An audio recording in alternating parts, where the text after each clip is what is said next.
championships. But as far as the teams we're seeing here today, Trig Esports definitely on top. Pointless took out, as we just said, London Conspiracy. They're going to hope to do the same for Trig Esports as Trig bans out Athena. You know, we hear they've got to ban Agni, right? You can't let Agni go through again. You know, for Lobster, I mean, he's the player that made the character as famous as he is. Janna's going to get banned here. Option over to Trig Esports. They've already taken away a support, and now they're going to take away a jungler. Circuit is gone. Yeah, I mean, so you mentioned something interesting, and that's sort of Pointless's.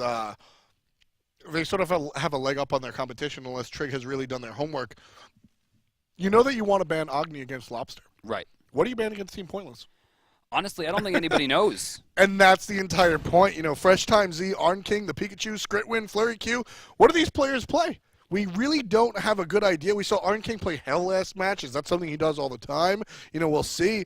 So Trig plays it safe, bans out Athena and Circuit. Pointless bans out Giannis and Thor, actually. So I guess they're a little afraid of the Cubo Fred Thor. And Shibalaki is picked up by Trig. And Pointless goes right into the Poseidon and Ymir. Yeah, early Poseidon, early Ymir as well. I think both of those players, though, were kind of the highlights of their team. I'm actually pretty surprised to see Scrit not go directly back into the Scylla. But Ymir is going to be locked in topside. Bastet and Shibalanke, two of the highest tier characters in the game, in my opinion, have been locked onto the same team. Still option to Trig as, whoa, Isis? Little early for Isis. I didn't see that one going anywhere. That wasn't going to get banned. Yeah. That's an early Isis pick right there. And I think you said the pure point is Cupid gets picked up for Team Pointless and we move into a second phase of bans. Isis is a character that you and I disagree with vehemently. I think that Isis is actually very strong. You don't think so as far as, right? She's okay. She's got her spot, but just not a good one-size-fits-all character. So Trig really needs to build around this Isis, but I think you mentioned the most important point, Brandon, in that Isis is not going to get banned. You're right. Unless you're Mace of the Face or Sayo, who no longer plays, you're not going to see an Isis ban. So it's very, very curious to me, and I would almost go so far to call this a misstep by Trig Esports to pick up Isis in the first round of picks. Wukong gets banned out, I think, as a shot to Trig's tank. He really likes him on the support, so that's gone. Nemesis going to be taken away as well. Yeah. A shot to Cubo as, I'm sorry, Fenrir? Is that accurate? Yeah, Fen. Yeah, they want to pick the dog. I love the Fen-Cupid combo. You're dropping them right in the Mesmerize. I mean, unless you have beads, you are going to eat a lot of damage. Option back up here as we get a Sobek, it looks like, for support. Final pick's going to need to be their solo laner, at least more than likely. Nope. They're looking like they still need a frontline here. I would expect this to be a Warrior and Guan Yu. Okay, gets locked in. Well, wait. Wait. I was just about to say this, wait. Are they going to do the nonsense? Yes, they are, Brandon. So for those of you unfamiliar with Trig Esports' lineup, solo laner is played by Zelia, and the support is played by Trix Tank. Right. Trix Tank, as you mentioned, got the Sun Wukong banned out against him. He's notorious not only for playing Sun Wukong, but for playing warriors in that Guardian position and being extremely proficient at it. And Zelia is pretty much the only person that can play solo lane Sobek at a professional level. So I think that's where we're going to see it. So Zelia is pretty much the only person that can play this at a professional level. So we're going to see Sobek in the solo lane, Guan Yu in the support role. Mark my words. All right, so with that, it looks like we have the lineup. Hell going to be reprised as the final pick. She might be going up against Sobek. Yeah, which that's a little bit interesting. Sobek has anti-heal. That's true. Sickening Strike. Yeah, if he goes into the Divine Ruin, it could really shut her down. It definitely can. Now Fenrir is an interesting pick. You mentioned the Fenrir Cupid. I love it because Auror is really the player that brought this to the forefront. Granted, he plays Fenrir in the support role, but the Fenrir Cupid combo is really coming out of Auror's team Fat Chunks from last season. That's really where we got to see it. Fenrir in the jungle, though, talk to me about that, because Fenrir is sort of an assassin in the early game, and then late game puts himself into too much trouble to really be worth anything. Right. I mean, early game Brutalize is one of the most ridiculous things in the game. It can't be knocked up. It can't be slowed. It follows you through dashes. You must have a jump, a mesmerize, a stun, or a silence to be able to stop it. And from the looks of things, Isis could stop it. Sobek could fling it. Guan Yu cannot stop it at all. Bastet can jump, and then Shibalanke will eat the entire thing unless protected. Actually, no, it cannot be protected. Ganks to the duo lane. Expect a lot of them. Yeah, I think it'll be very, very, very interesting as we head into the match right here. Trig Esports on your left versus the team we just saw win Team Pointless. Azalea is really doing this. Okay, Yep. Mark of the Vanguard getting me started, as well as Rage of the Gods, not Hand of the Gods. This is going to be Hand 2. Shorter cooldown will allow him to maintain relevancy early game in the lane against Hell. Yeah, I mean, this is something that you look at and you say, Mark of the Vanguard and Hog 2, what a strange build situation, but it's Sobek in the solo lane, and it's somebody that does it successfully. So you really have to sort of trust that this is the right way to go. As we see sort of Sobek jump in there, take a look at Fenrir. This is a character that we talked about. So we take a look at Team Pointless, and we see what they're doing. And Arn King is going to play Hell again. Skritwin's going to play Poseidon instead of Scylla this time around, but still the same idea. Burst mages. So looks like we have a pretty normal meta start here. Once again, no one looking for invades.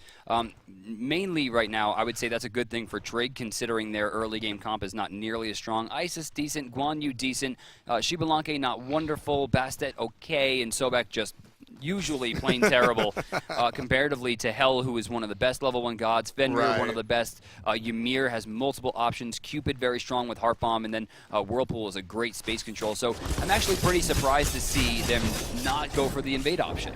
I mean, to me, this probably just speaks to lack of experience on the side of Team Pointless. They just want to play it safe. They know that they can do well in the laning phase because they just did against a very successful team.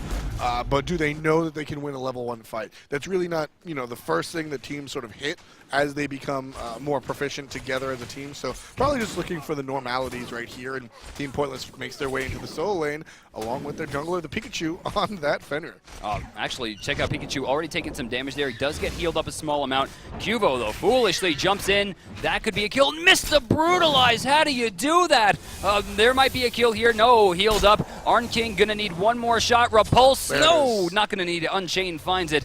Cubo put himself in a bad spot to start, and that's going to be really hard for Sobek to deal with as we push forward to the 1 minute mark. First blood before the first minute coming out for Team Pointless. That's the team in red, folks, not the team in blue. That's not Trig Esports, so bad look for Trig, and they're going to have to pick it up somewhere else. Cubo Fred, though, that said, can definitely play from behind. Sure. He's a more tenured player, so what does Bastet specifically have to do as she tries to get back into this Avoid Fenrir at all costs. I think is her best bet. I mean that. I mean, she's got to farm up. She can't go near Fen too much. Even with the health difference there, they'll be hard-pressed to take him down. He has 2 technical leaps, one of which goes very, very far.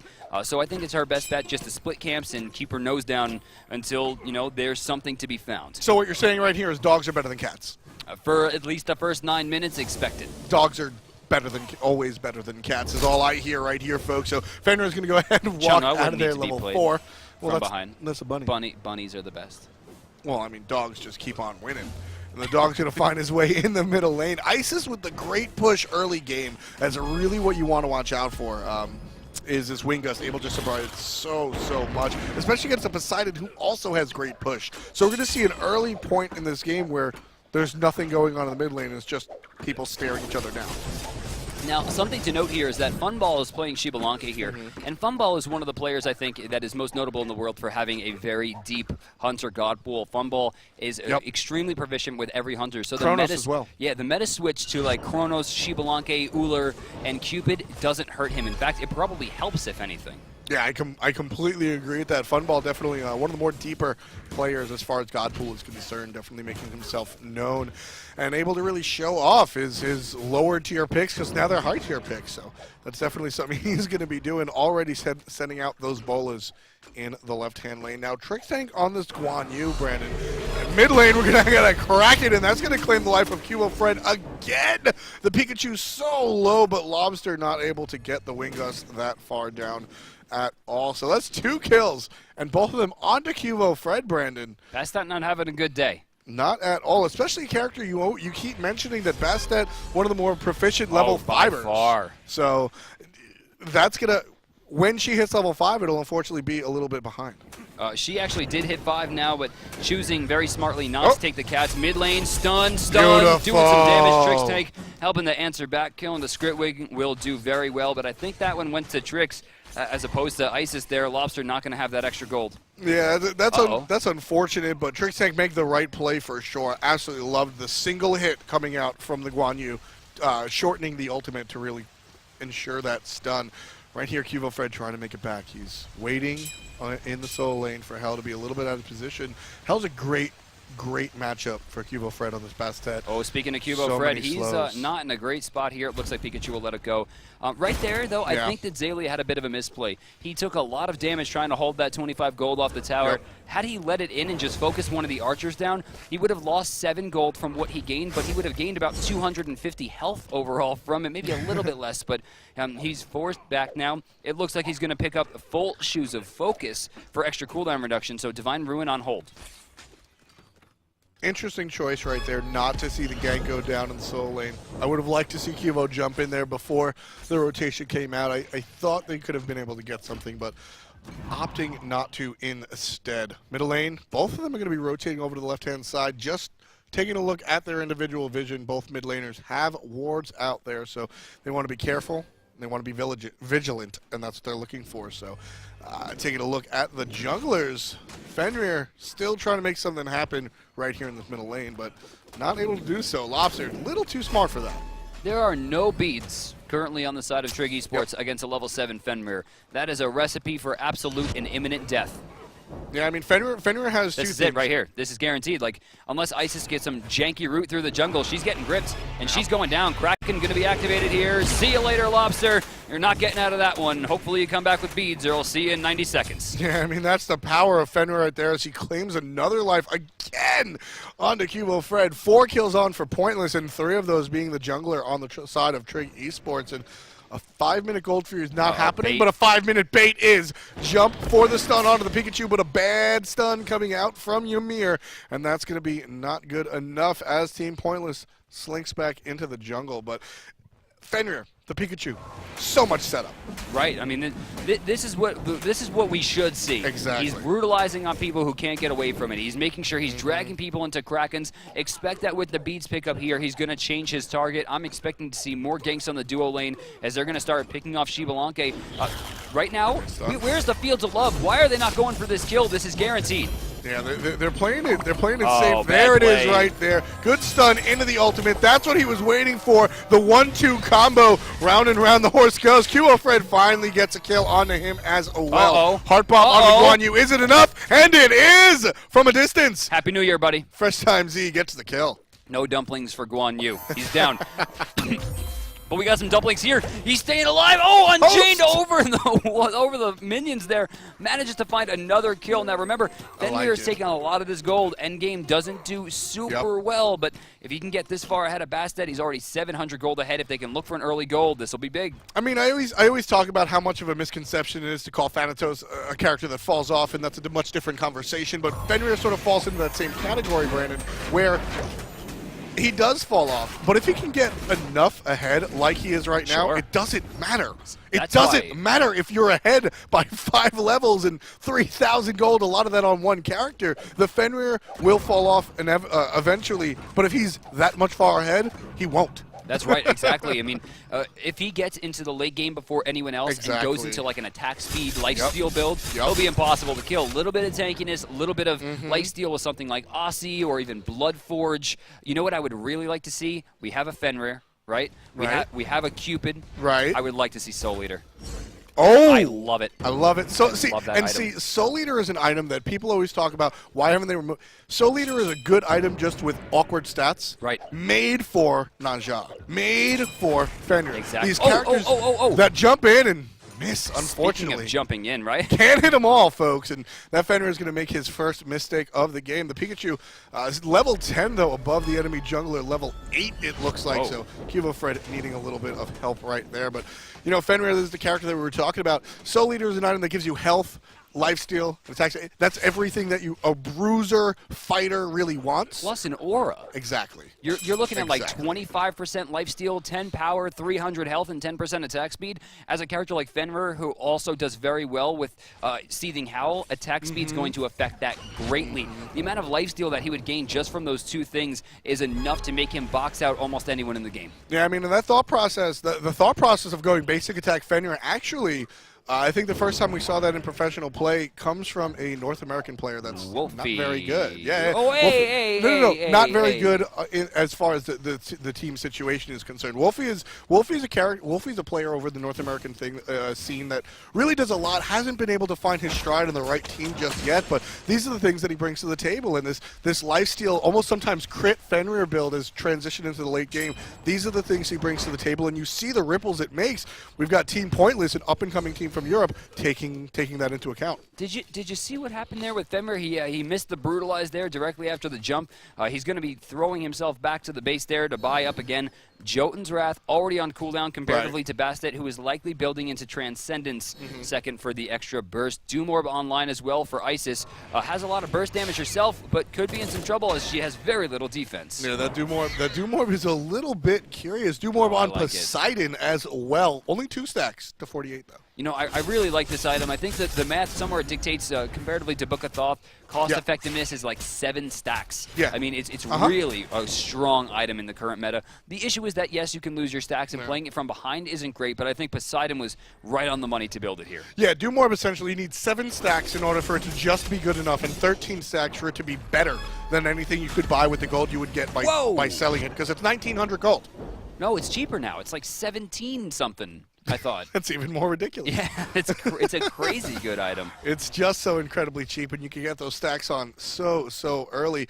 Again, want to reference Wolfie, do more hell. F-Dot, I have a question. Shoot. Like, seriously, why is he so back? I mean, I understand the jankiness. I get that it works in some ways, but we're in the mid-game. This is where he's strongest. He's not making plays. He has no pressure, as considering that, you know, Bastet isn't ahead. I can see if they were going for the early invades or early pressure on the side, but they're not gaining anything from this. Had he have picked a solo laner that would function a little bit stronger, it could be better. Funball's dead. Left-hand side, Funball just completely eliminated. Here comes Cubo trying to make something happen. Cats are out. So is the damage, and down goes the support. Can he make it a 2-timer? First time Z gets the heart bomb. That's going to be enough to really deter him from doing much. But here comes the Wingus. 3 out of 4 hits. Gets the Spirit Ball point blank, and down goes the Hunter. Meanwhile, in the jungle, you've got a Guan Yu chasing a Kraken. Great ground control immunity right there. Trig Tank gets the kill on the mid laner, but out comes Fenrir. Wow, I'm really surprised at the way that burned down. Trig Tank with great baits here. There comes the Fling Pikachu. One hit. There's Xaylia. Dash Xaylia rotating all the way over, and strangely to a side of the map that Arn King should have been able to rotate to faster.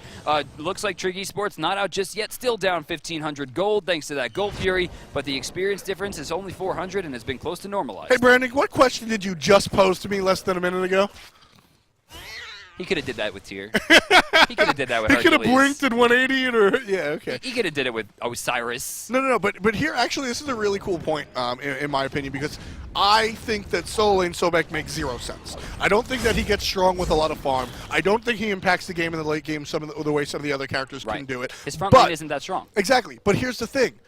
Xaylia does it a lot. Xaylia wins with it a lot. Xaylia makes it happen. So I think that there are better choices, but it doesn't matter. When a player feels comfortable and can do something with it, you see all sorts of things happen. So is there a better overall choice? Sure, maybe. Is there a better choice for Xaylia? Maybe not. And that's why you pick it. It's all about the individuals of the team, as we see this Gold Fury go down. Oh, big time Kraken. They're going to take the Gold Fury. They might lose something here, but no, Fenrir is getting out. Lobster's taken. Lobster's done. Yeah, that one's going to hurt right there as Fresh Time Z picks up another kill. The baby.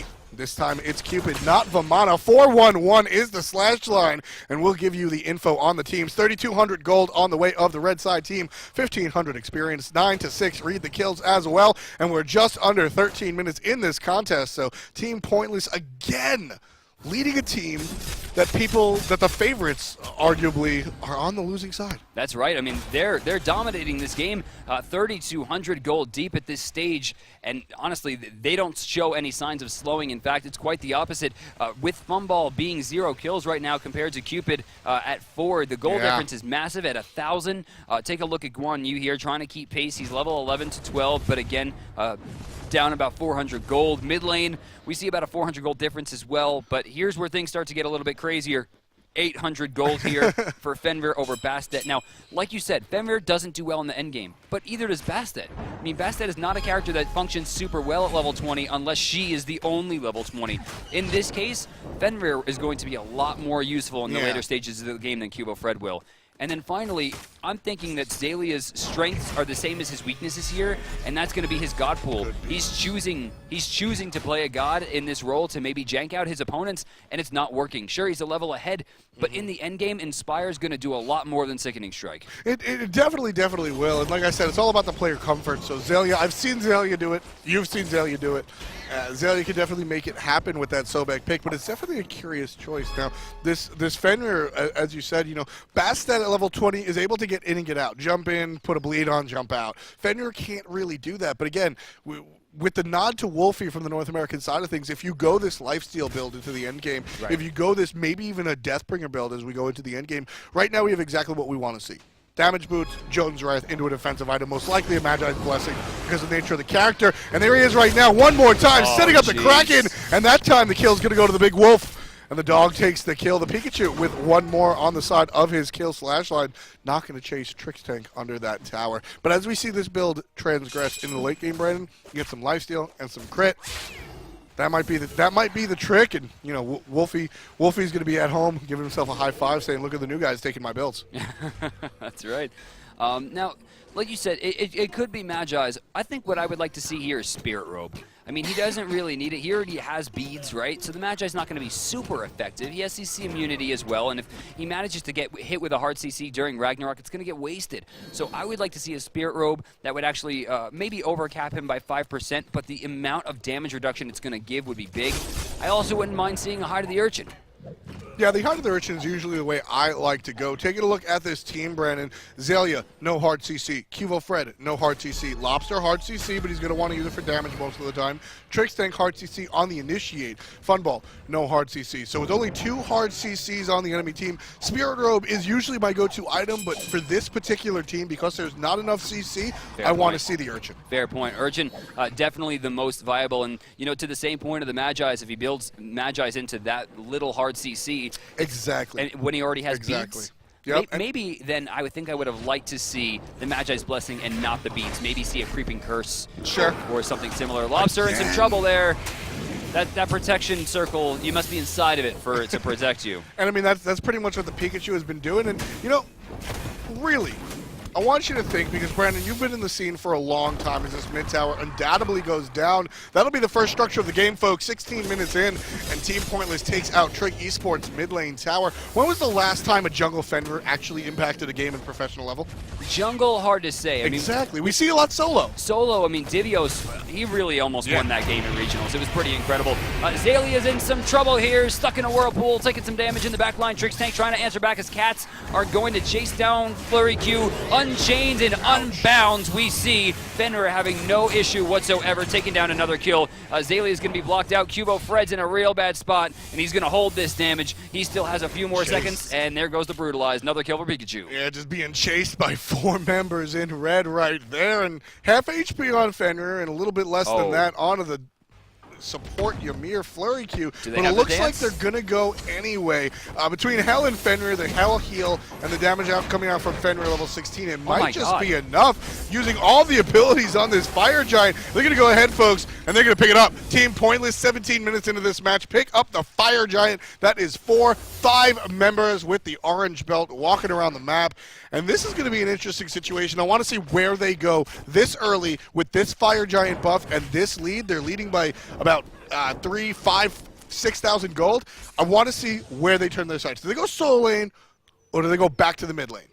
Solo lane seems like the best to me. Zalia will have absolutely no defense here. Exactly. He's put up the second lowest damage in the game compared to Ymir. He has no way to heal his team. He has no defense except for Sickening Strike against any kind of repeated sieging. And with Fire Giant plus a Hell on the team, so far Arn King seems to be uncontested. Yeah. Really? People are letting Hell get away with being Hell. And I think this is the same thing we saw from Worlds, where Ares was getting picked every game and getting banned out because Cognitive is just like, oh my god, we're getting pulled. We should run away instead of just killing him. And after the game, Barracuda even said, what do we do? I'm like, did you forget you could just kill him? He goes, kind of. I mean, Ares a little bit more tanky than hell in that situation, but the same thought process seems to be coming out. I love that anecdote because Arn King is the epitome of somebody you can just kill, and they're just not going for it. He doesn't even have beads. Like, he's just letting this happen. Yeah, I mean, again, and this time around, we see the Lotus Crown. Hell is a character where the Lotus Crown really shines. For those of you at home that don't know, Lotus Crown gives a buff to your teammates when you heal them.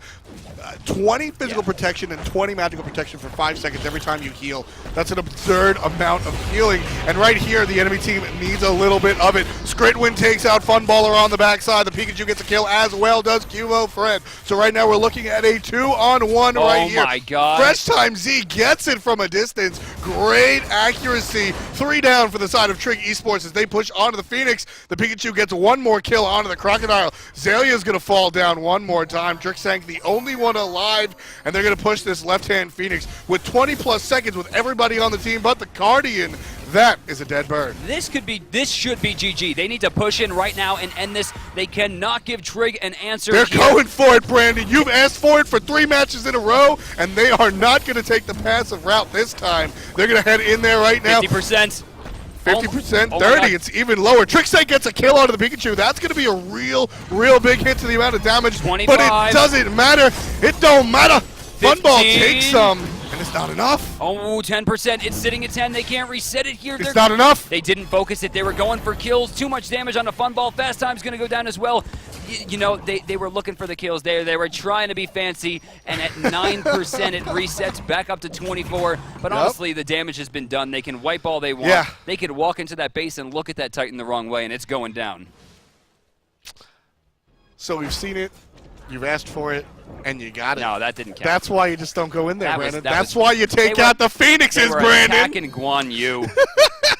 That's why you take out the Phoenixes, Brandon. You got to go with the typewriter play. So, left, middle, right. What I wanted to see there, as soon as Cupid started getting blocked by Trixank, he should have fluttered to the other side. Fenrir should have traded out the immediacy. I mean, he took, I can't even imagine, literally thousands of damage from that Titan because he didn't reset it. He jumped in. He shouldn't have. He should have just used Seething Hell for the burst. They misplayed the pressure. But honestly, with the way that they've done so far, I can't imagine that they're going to wind up dropping this game. Right. They're in such a great position. 8,500 ahead in gold, 6,600 in experience. So I mean, realistically, Brandon, the idea to jump in was the right one, and I'll explain to you guys at home why it was a little bit different than the scenario. You take a look at the mid and the right-hand lane. Mid lane still has a tower up. Right. Right-hand lane has 2 towers up. Very if these structures are down, you don't go for the Titan, you go for the Phoenixes. But because they're still there and it's so much more time, you roll the dice and you go for the Titan. As Brandon had mentioned, if the mechanics from Team Pointless were 100% on point, it would have been a dead Titan. 60%. It was a